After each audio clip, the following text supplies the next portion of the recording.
This is your news source evening bulletin for today, Thursday, the 13th day of March in the year 2025.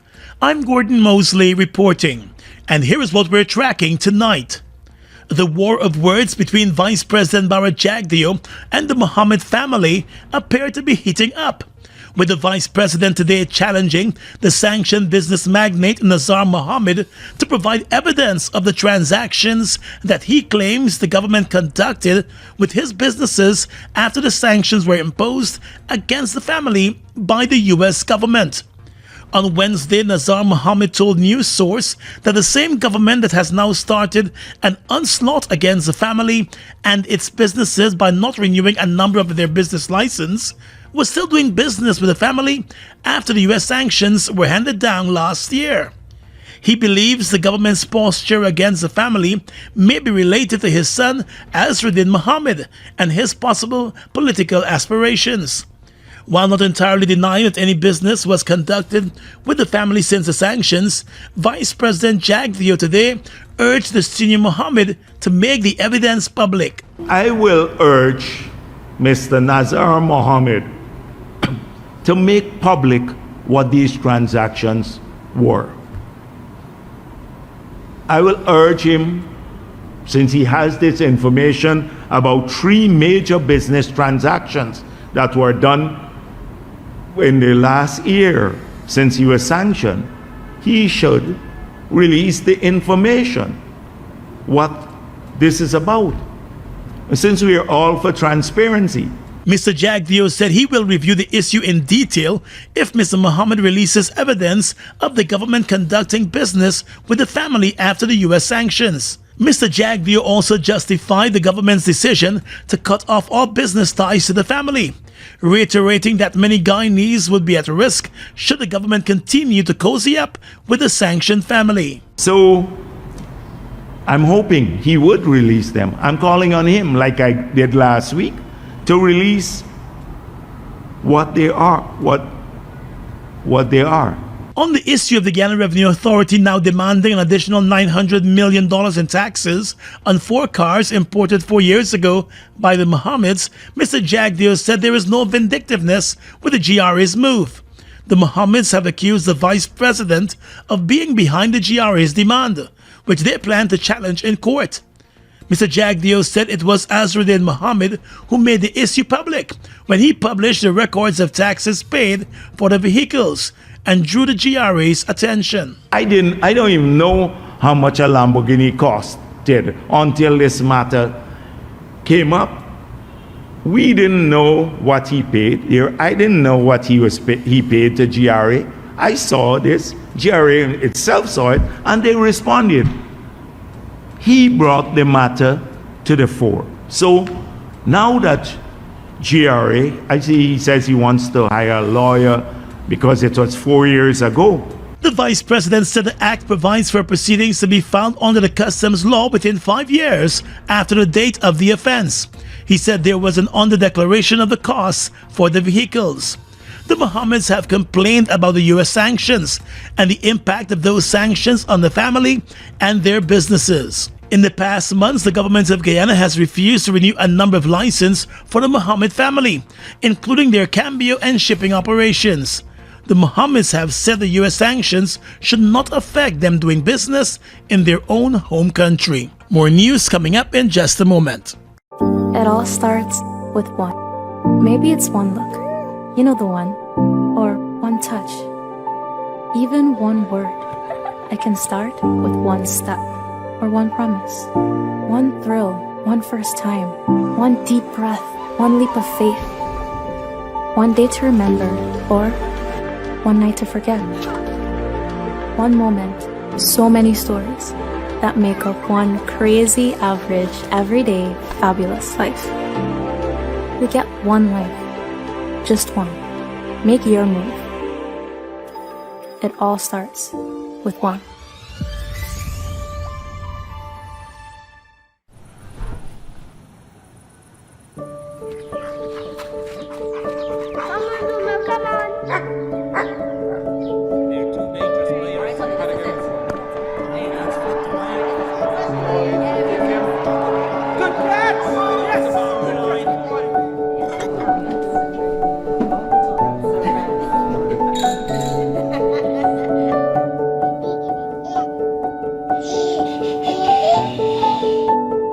Your own home is so much more than just four walls, floors, and ceilings. It's a lifetime of great memories and stories. Come talk to us and start your journey home today.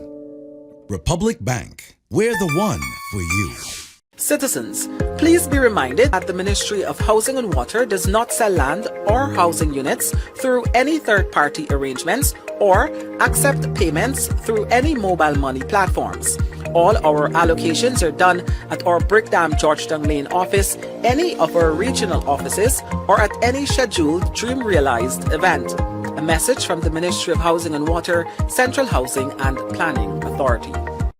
Mobil 1 is more than oil. It's many oils. It transforms at the molecular level. When cold, it's thicker than honey. When hot, it's thinner than water. Mobil 1 adapts and readapts to last longer. 16,000 kilometers between oil changes. That's your engine evolved. US-Guyana is the authorized distributor of Mobil lubricants.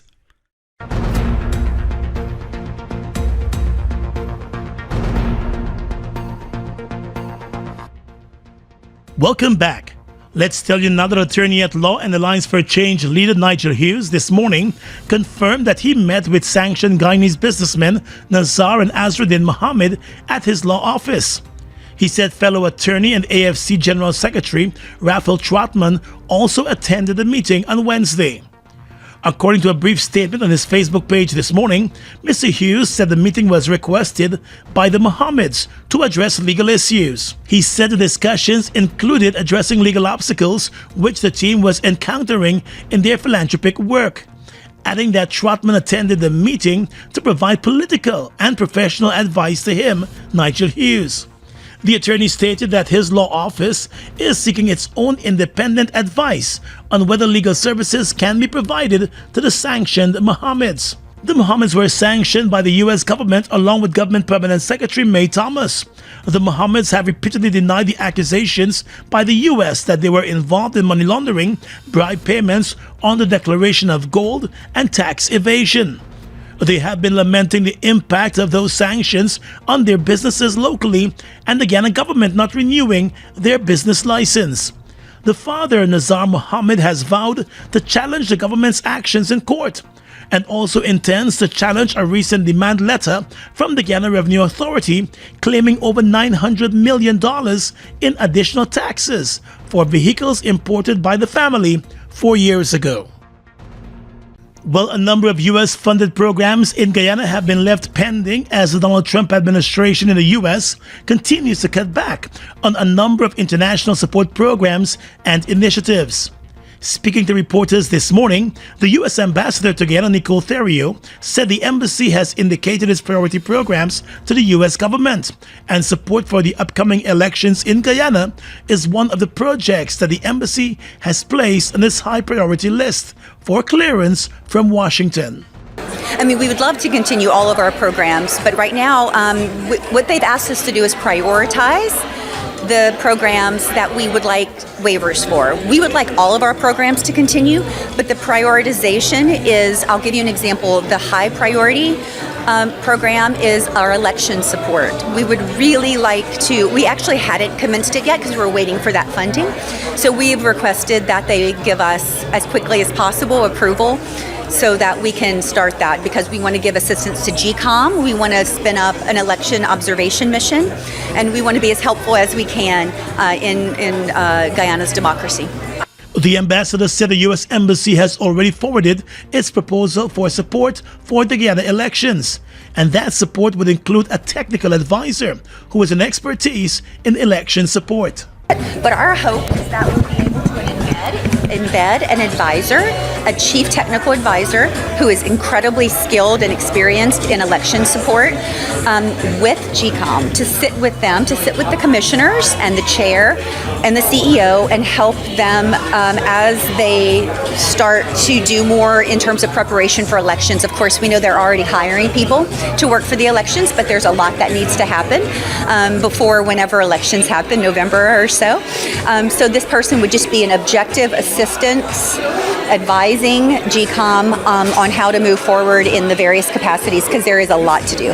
Since taking office in January, U.S. President Donald Trump has started a number of measures intended to slash costs for the U.S. government.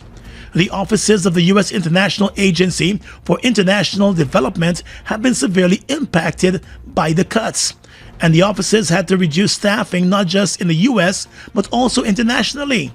The U.S. ambassador said that locally one contracted employee was affected. She said a U.S. agriculture program in Guyana might be among the affected programs. And I'll give you an example of one that may not continue. It's called CAPA. It's an agriculture project where we were helping to develop 3 different crops here in Guyana for export. So kind of value-added crops. One was West Indian cherries, one was coconut, and the other was turmeric. So I'm not sure. It was a very small project. I think it was only $1 to $2 million. But it's likely that that project won't continue. But of course, we have asked for exceptions. So. The U.S. government, through the local embassy, has been supportive of elections in Guyana and a number of other programs over the years. A number of CARICOM countries have expressed concern about some of the policies of the new U.S. government, including one policy that threatens to sanction countries that utilize Cuban medical support. The U.S. has had sanctions on Cuba for decades. The government of Guyana is coming under criticism from the opposition and some citizens over the One Guyana political slogan being emblazoned on a number of pages in the new batch of the Guyana passport. Opposition Member of Parliament with responsibility for foreign affairs, Amansu Walton Desir, has drawn attention to the issue, describing the political tagging of the national passport as the government crossing yet another dangerous line in their relentless march towards a one-party state dictatorship, she said. She described the government's decision to throw a political slogan used by the governing party on the country's passport as a calculated attempt to further blur the line between the government and the PPP, the governing party. She said a passport is not a party manifesto. It is a sovereign document of the nation, and it belongs to the people, and is issued in the name of the state. Of course, One Guyana is a political slogan. It is a political slogan that the PPP has been trying to cram down the throats of Guyanese in place of our national motto, One People, One Nation, One Destiny. They are trying to brainwash Guyanese into some type of a fiction for this One Guyana slogan. And it has to be pointed out that our national symbols, which includes the coat of arms, which includes our motto, One People, One Nation, One Destiny, are enshrined in the Guyana Constitution. If you go to the second schedule of our Constitution, you will see them all laid out there. Walton Desir stated that by embedding political propaganda onto a passport that belongs to all Guyanese, regardless of their political affiliation, the president has once again shown his complete disregard for democratic norms and institutional integrity. She said the government's move also potentially flies in the face of international standards, especially those set by the International Civil Aviation Organization in its documents, which provide strict guidelines for passport design. She said the international body's emphasis on neutrality, global interoperability, and non-discriminatory practices implicitly prohibits the inclusion of partisan political messaging. Make no mistake, what this is the PPPC trying to indoctrinate Guyanese away from this, our motto, our very strong motto of One People, One Nation, One Destiny, towards this One Guyana mentality that is a precursor for a single party rule. That is what they're trying to do.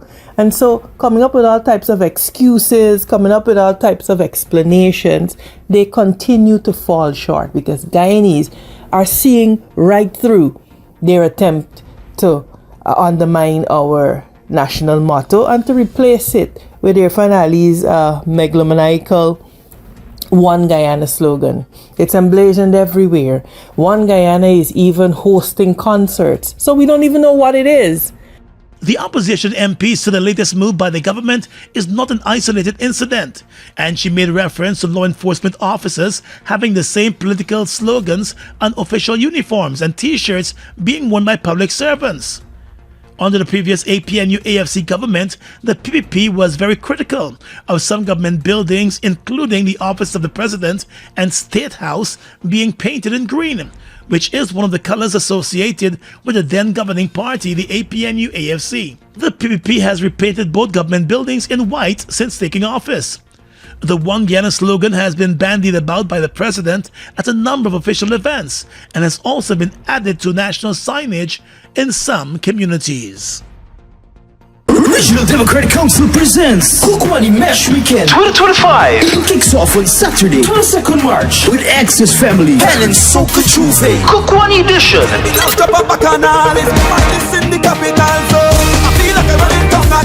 With a live performance by Lula Doll. Like talk to me needs them, talk to me needs them, talk to me needs them. And the Kukwani basketball court. And Sunday, 23rd March, it's the big Kukwani Mashramani celebration from Edward Crossing, Kukwani Waterfront to Warrior Park, featuring live performance by Kurt Lee and Katie Kish. It's Kukwani Mesh Weekend 2025.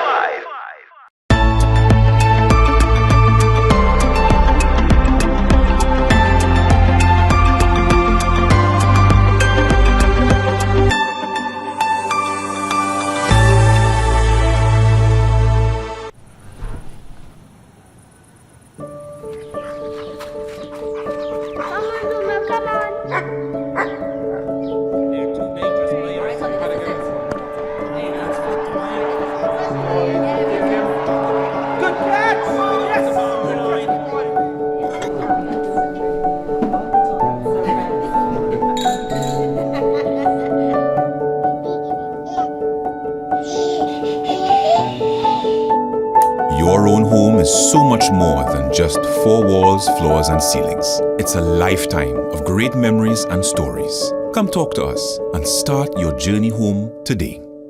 Republic Bank, we're the one for you.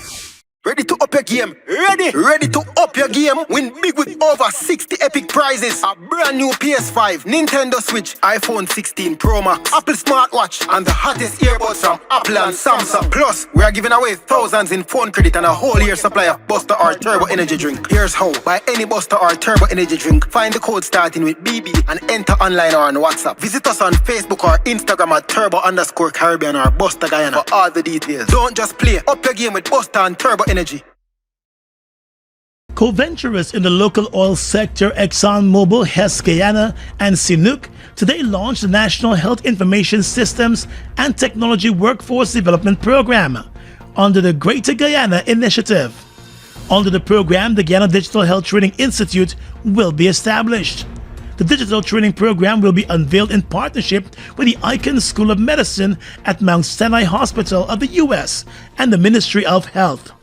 Chair of the Department of Health System Design and Global Health at the Icahn School of Medicine, Dr. Rachel Freeman, said the program is aligned with the Guyana government's vision of utilizing information systems and technology to improve access to healthcare and the quality of available health services. She said Mount Sinai is proud to support the Ministry of Health's vision. This new Digital Health Training Institute is going to be critical for training up the workforce, the human resources that Guyana needs to support these new digital health initiatives. This includes its upcoming electronic health record system that we anticipate will be rolling out across the country and which we're all so excited for. Dr. Freeman said the Institute will not only cater for IT specialists, but it will also cater for public health leaders, including doctors and nurses. Those persons, she said, would be provided with tuition-free training in digital health with the opportunity to specialize in different areas. Lead of the Greater Guyana Initiative, Alicia Best Anderson, explained that the National Health Information Systems and the Technology Workforce Development Program will play a key role in improving patient care while building institutional and human capacity for the local healthcare system. Under this transformational program, over 250 health information systems and technology workers will be trained to implement, manage, and maintain the National Electronic Health Record System, which will serve as the foundation for establishing a center for excellence, producing trained HISP professionals that will serve Guyana and beyond. Bess Anderson said the program is just one of several initiatives that the Greater Guyana Initiative is supporting as part of its commitment to advance the country's growth in the areas of health and education. Guyana's Minister of Health, Dr. Frank Anthony, welcomed the introduction of the program as an important part of the country's journey to improving its health information systems. He said the program will play a critical role in surveillance and the tracking of diseases and outbreaks. We want to have an electronic system that allows us to understand what are the diseases we have. And if we're seeing spikes in a particular area, we will then know that there's an outbreak here of something, and we can send in a rapid response team to respond to that. We are building such a system. The health minister stated that later this year, the health ministry intends to build out the surveillance system that will be integrated into the health information system. While lauding the program, Dr. Anthony stressed that it is important for the country to digitize its healthcare system, noting that it can no longer remain paper-based. While Home Affairs Minister Robeson Ben has put police officers on notice that members of the public have a right to video record or take photographs of them in the execution of their duties. Speaking at the Police Sergeant and Inspectors Conference, Minister Ben said the police should not be afraid of being recorded if their public actions can withstand scrutiny. He said every officer of the police force should represent the police force in an acceptable manner, and therefore persons must conduct themselves with respect. I keep telling police, I keep telling everyone, the public have a right to video police and record video police behavior. They have that right. You can't tell people they can't video you or thing you. If they come in my office, they want the video and tape me, they're free to do so. And I could do that back to them too.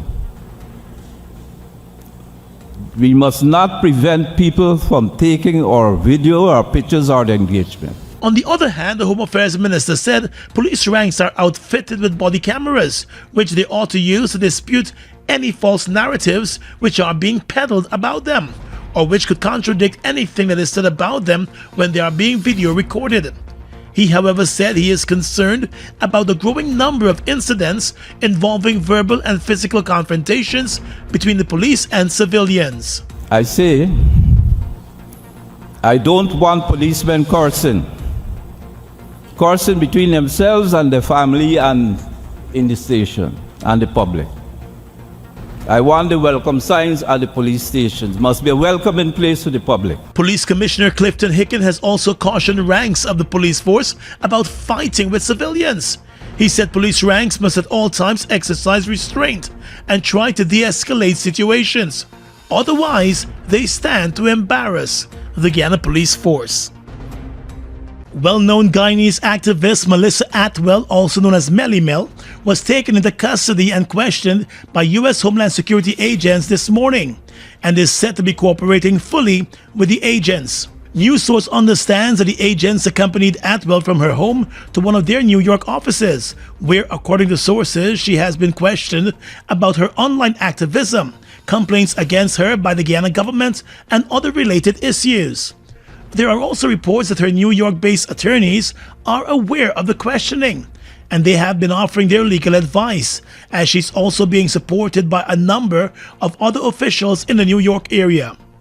Sources close to Atwell told News Source this morning that she will be just fine, and that she has been cooperating with the U.S. authorities and providing them with information about her social media activism and her statements that might have irked the Guyana government, triggering the alleged complaint against her.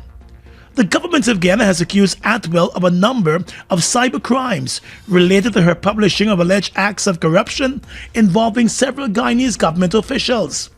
The activist had repeatedly complained about her and her family being targeted by the Guyana government over her criticism of the government and her social media activism. She recently filed a police complaint in New York against social media commentator and Guyana government contractor Michael Rodriguez, known as the Guyanese Critic, accusing him of harassment after he allegedly published her home address across his social media platform during a visit to New York.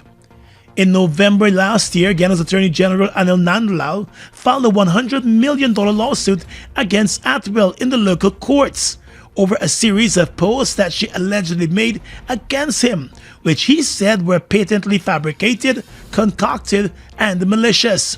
The Attorney General had also announced at the time that the Guyana government would continue to pursue legal action both locally and internationally against the social media activist Melly Mel.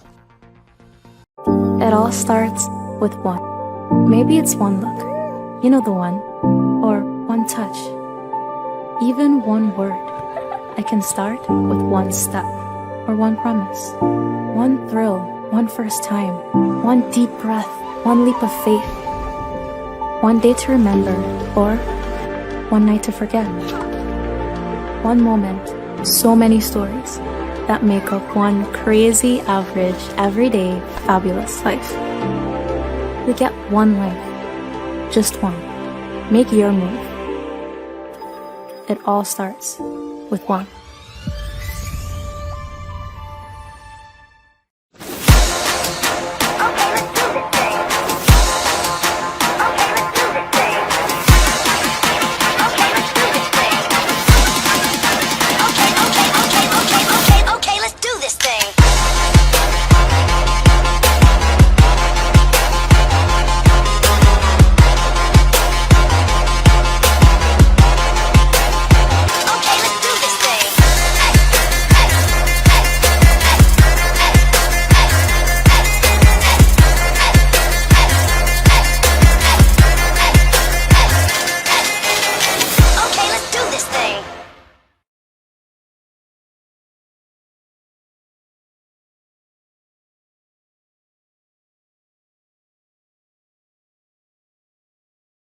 Guyana's economy is rapidly transforming, and we're all part of it. Oil is at the forefront of this development by providing reliable and efficient energy and supporting community development from the very core. 100% of Oil's profit goes back to building schools, roads, and other important infrastructure that connects our cities and towns, providing fuel to domestic, marine, industrial, and aerial transportation. Oil has now repositioned itself as a market leader in the petroleum industry, building a better future for all of us.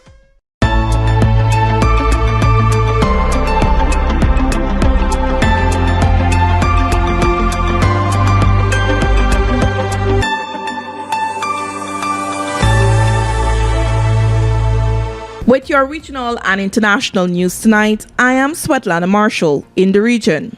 Trinidad and Tobago Guardian in a report said the United Kingdom government has announced that with immediate effect, all nationals of Trinidad and Tobago will now require a visa to enter the UK, including for short visits.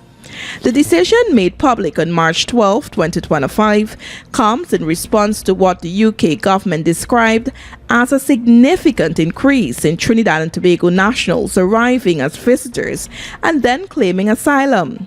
According to an official release from the UK government, the new visa requirement is intended to address the misuse of the Electronic Travel Authorization (ETA) system and to protect the integrity of UK's immigration process.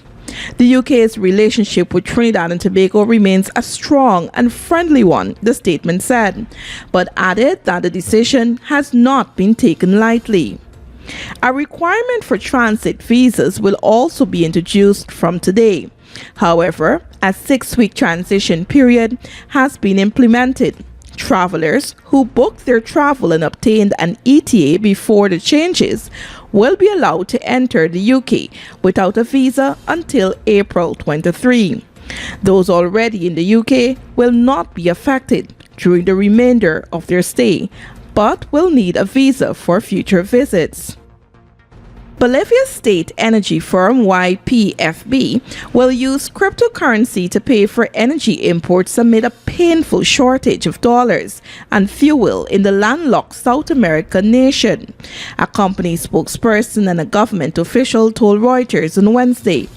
The country is battling a dangerous slide in foreign currency reserves as years of dwindling exports of natural gas, which has sparked off a fuel crisis in the country with regular long lines at gas stations and scattered protests. A spokesperson for state-run energy firm YPFB told Reuters that a system had been put in place to use cryptocurrency to purchase fuel imports after a government approval to use digital assets to help meet demand. According to the spokesperson, the new purchasing system was designed to help support national fuel subsidies in Bolivia amid a shortage of hard currency. Bolivia, for decades a net energy exporter due to its large reserves of gas, has become reliant on imports as domestic gas production has dwindled amid a lack of major new finds. And finally tonight, international news. Foreign ministers of leading Western democracies met in Canada today after 7 weeks of rising tensions between U.S. allies and President Donald Trump over his upending of foreign policy on Ukraine and imposing of tariffs. The group of 7 ministers from Britain, Canada, France, Germany, Italy, Japan, and the United States, along with the EU, are meeting for 2 days to discuss the issues they now face, according to Reuters. Top of the agenda for Washington's partners will be getting a debriefing on U.S. Secretary of State Marco Rubio's talks on Tuesday with Kiev in Saudi Arabia, where Ukraine said it was ready to support a 30-day ceasefire deal. But in the run-up to the first G7 meeting of Canada's presidency, the crafting of an agreed all-encompassing final statement has been tough. A U.S. decision to impose 25% tariff on all steel and aluminum imports immediately drew reciprocal measures from Canada and the EU, underscoring the tensions. And that's your News Source Evening Bulletin for tonight. I'm Svetlana Marshall, wishing you a pleasant evening.